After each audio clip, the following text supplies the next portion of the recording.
A reading from Ecclesiastes.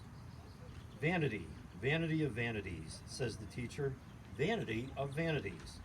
All is vanity. I, the teacher, when king over Israel in Jerusalem, applied my mind to seek and to search out by wisdom all that is done under heaven. It is an unhappy business that God has given to human beings to be busy with. I saw all the deeds that are done under the sun, and see, all is vanity and a chasing after wind. I hated all my toil in which I had toiled under the sun, seeing that I must leave it to those who come after me. And who knows whether they will be wise or foolish? Yet they will be master of all for which I toiled and used my wisdom under the sun. This also is vanity. So I turned and gave my heart up to despair concerning all the toil of my labors under the sun. Because sometimes one who has toiled with wisdom and knowledge and skill must leave it all to be enjoyed by another who did not toil for it. This also is vanity and a great evil. What do mortals get from all the toil and strain with which they toil under the sun? For all their days are full of pain, and their work is a vexation. Even at night their minds do not rest. This also is vanity. The word of the Lord. Thanks be to God. Psalm 49 is to be read responsibly.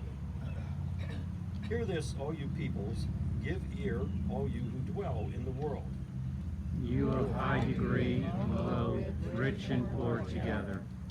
My mouth shall speak of wisdom, and my heart shall meditate on understanding. I will incline my ear to a proverb and set forth my riddle upon the heart. Why should I be afraid in the evil days, when the wickedness of those at my heels surrounds me? The wickedness of those who put their trust in their own palace and boast of their great riches. One can never redeem another, or give to God the ransom for another's life. The ransom of life is so great that there would be no enough to pay it. In order to live forever and ever, and never see the grave. For we see that the wise die also. Like the dull and stupid, they perish and leave their wealth to those who come after them. Their graves shall be their homes forever, their dwelling places from generation to generation, though they had named lands after themselves. Even though honored, they cannot live forever. They are like the beasts that perish. New Testament is a reading from Colossians. So, if you have been raised with Christ, seek the things that are above, where Christ is, seated at the right hand of God.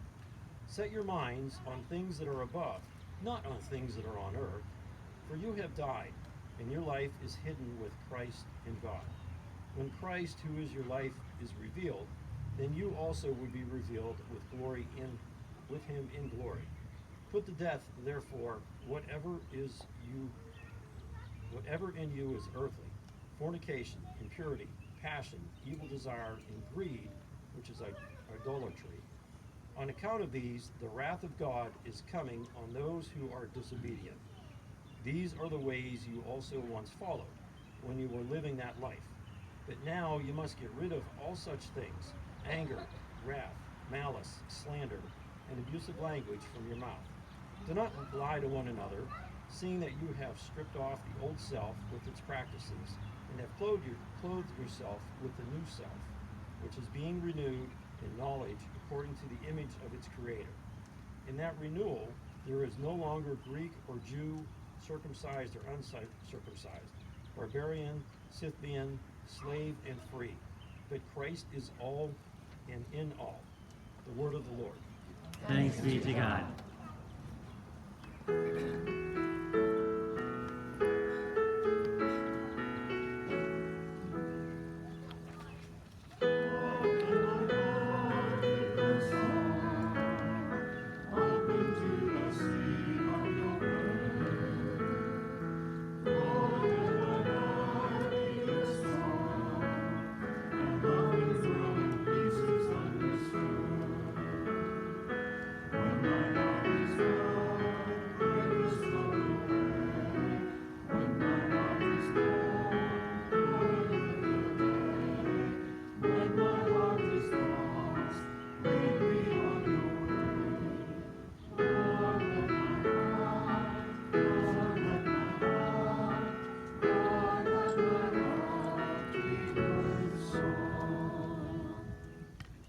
The Holy Gospel according to Luke.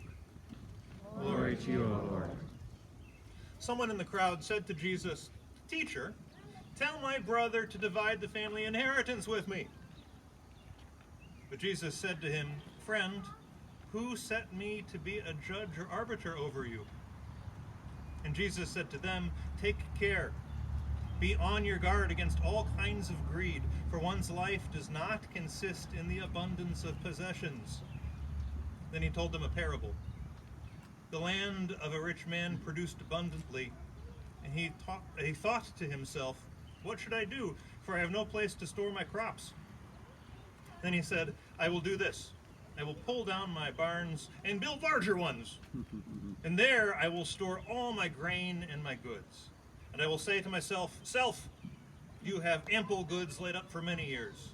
Relax, eat, drink, be merry.' But God said to him, 'You fool, this very night your life is being demanded of you, and the things you have prepared, whose will they be?' So it is with those who store up treasures for themselves, but are not rich toward God." The Gospel of the Lord.